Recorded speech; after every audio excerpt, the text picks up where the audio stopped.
Hello everyone, I am Komal Sharma. Welcome to our channel study MLT. आज की इस video में हम जानेंगे ह्यूमन ब्रेन यानी कि मस्तिष्क के बारे में। ये वर्क कैसे करता है और ये हमारी कौन-कौन सी एक्टिविटीज को कंट्रोल करता है, इस बारे में आज हम जानेंगे। सबसे पहले जानते हैं ह्यूमन ब्रेन। ह्यूमन ब्रेन हमारी बॉडी का सेंट्रल ऑर्गन है, जिसको कंट्रोल रूम भी हम कह सकते हैं। ये स्पाइनल कॉर्ड के साथ मिलकर पूरा एक सेंट्रल नर्वस सिस्टम फॉर्म करता है। ये हमारी बॉडी की मोस्ट ऑफ द एक्टिविटीज को कंट्रोल करता है, यानी हमारी बॉडी में जितने भी हम काम करते हैं उसमें से ज्यादातर काम को हमारा ब्रेन कंट्रोल करता है, जैसे कि processing, integrating and coordination the information. ये क्या करता है, हम कोई भी चीज सोचते हैं वो हमारा ब्रेन कंट्रोल करता है। और हमारे जो सेंस ऑर्गन होते हैं, जैसे कि हमारी स्किन, हम जो सुनते हैं, जो देखते हैं, जो सूंघते हैं या जो टेस्ट करते हैं, इन सारी चीजों को महसूस करके ये इंटीग्रेट करता है, यानी कि जोड़ता है। और फिर उसमें क्या डिसीजन लेना है, ये सारा कुछ हमारा ब्रेन डिसाइड करता है। अब आइए जानते हैं ब्रेन के कुछ पार्ट्स के बारे में। ये जो होता है सामने का पार्ट, इसको कहते हैं फ्रंटल लोब। ये हमारे ब्रेन का फ्रंट पार्ट होता है। बीच वाला होता है पैराइटल लोब। लास्ट में यहाँ पे नीचे की तरफ आता है ऑसिपिटल लोब। यहाँ पे बीच में होता है टेम्पोरल लोब। ये होता है पॉन्स, पॉन्स वेरोली कहते हैं इसको। और नीचे आता है मेड्यूला ऑब्लंगटा। मेड्यूला ऑब्लंगटा फर्दर हमारे स्पाइनल कॉर्ड के साथ जुड़ जाता है। और यहाँ पर आता है सेरिबेलम। ये अलग अलग फंक्शन परफॉर्म करते हैं। हमारे ब्रेन में ज्यादातर सोचने की शक्ति जो हमारी होती है, पढ़ना, लिखना या बोलना, ये सारा कुछ हमारा फ्रंटल लोब डिसाइड करता है, यानी कि सेरिब्रम। और जो भी हम डिसीजंस लेते हैं, जैसे कि हम कुछ सोच रहे हैं या फिर हम कुछ करने वाले हैं, जैसे कि एक छोटा सा एग्जांपल ले लेते हैं कि कहीं चाय रखी होती है और वो गर्म होती है, आप उस पे हाथ रखते हैं तो आपका हाथ पे फील होता है कि वो गर्म है, और आपका ब्रेन आपको ये ऑर्डर देता है कि आपको जल्दी से हाथ हटाना है। तो ये रिफ्लेक्स एक्शन जो होता है, ये सारा कुछ भी हमारा ब्रेन डिसाइड करता है। अब यहाँ पर आता है मेड्यूला ऑब्लंगटा। मेड्यूला ऑब्लंगटा ये रेस्पिरेटरी सेंटर को कंट्रोल करता है और ये रिफ्लेक्स सेंटर को भी कंट्रोल करता है। अब आता है सेरिबेलम। सेरिबेलम हमारे बॉडी पोस्चर और बॉडी बैलेंस को कंट्रोल करता है। अब आइए इसके बारे में जानते हैं। ब्रेन कंट्रोल सेंटर भी होता है, यानी कि जिसको हमने कहा कंट्रोल रूम।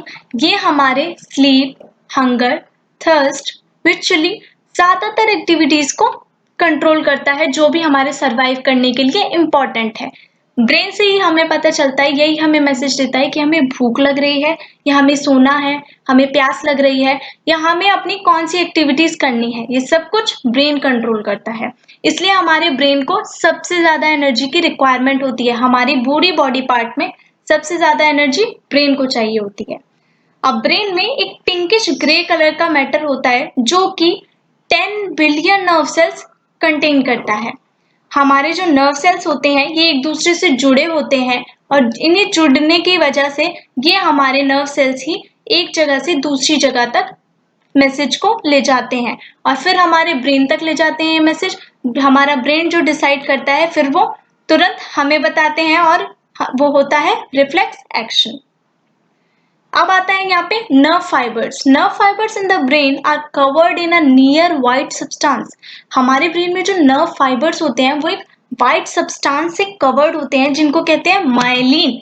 ये माइलिन एक व्हाइट सब्सटेंस होता है जो कि व्हाइट मैटर ब्रेन में फॉर्म करता है। अब नेक्स्ट देखते हैं ब्रेन के बारे में। ये है ब्रेन की इमेज। हमारा ब्रेन कुछ इस तरह का होता है।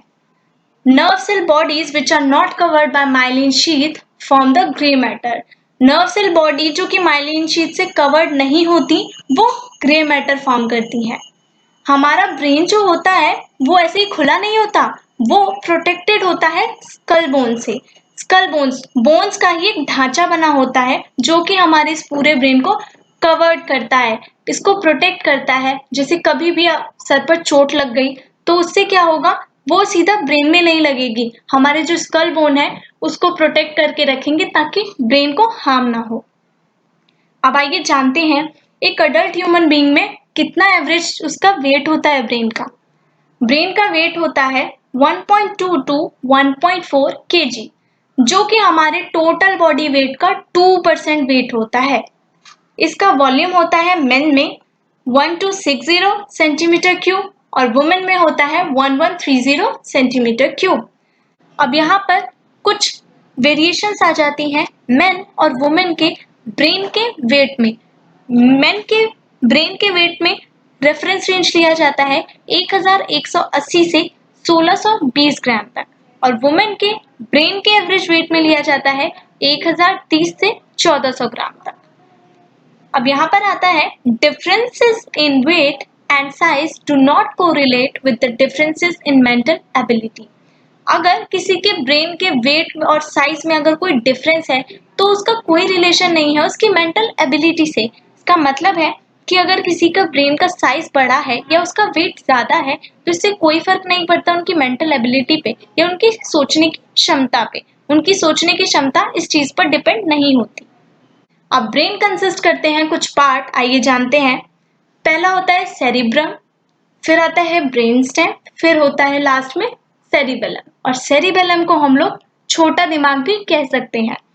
सेरिब्रम कंसिस्ट करता है सेरिब्रल हेमिस्फीयर। हेमिस्फीयर का मतलब होता है आधा स्फीयर। सेरिब्रम 2 हेमिस्फीयर कंसिस्ट करता है, ये 2 पार्ट में डिवाइड कर देता है ब्रेन के स्फीयर को। और ये लार्जेस्ट पार्ट होता है हमारे ब्रेन का। ये ब्रेन स्ट्रक्चर में सबसे ज्यादा बड़ा पार्ट होता है सेरिब्रम और सेकेंड लार्जेस्ट होता है सेरिबेलम। सेरिबेलम हमारे कौन कौन से फंक्शन को प्रमोट करता है, कौन कौन से फंक्शन को करता है, तो इसमें आएगा पोस्चर मेंटेन करता है और हमारे बॉडी के बैलेंस को। आइए पढ़ते हैं। The outer region of the hemisphere the cerebral cortex. और हमारे हेमिस्फेयर यानी कि सेरेब्रम का जो हेमिस्फेयर है उसका आउटर रीजन जो होता है वो होता है सेरिब्रल कॉर्टेक्स, जो कि ग्रे मैटर कंसिस्ट करता है and cortical layers of neurons. और इसमें कुछ न्यूरॉन्स भी प्रेजेंट होती हैं। न्यूरॉन्स वो होती हैं, न्यूरॉन्स हमारी नर्व सेल्स हैं जो कि हमारे बॉडी में मैसेज को हमारे ब्रेन तक पहुंचा रही हैं और ब्रेन जो डिसीजन ले रहा है वो हम तक पहुंचा रही हैं ताकि हम तुरंत उस पर एक्ट कर सके। तो आज के वीडियो में हमने जाना ब्रेन किस तरह से काम करता है और ब्रेन में कौन कौन से पार्ट्स होते हैं। हमसे जुड़ी ऐसी वीडियो देखने के लिए और हमसे जुड़ने के लिए सब्सक्राइब करना ना भूलें स्टडी एमएलटी को। Thank you so much for watching.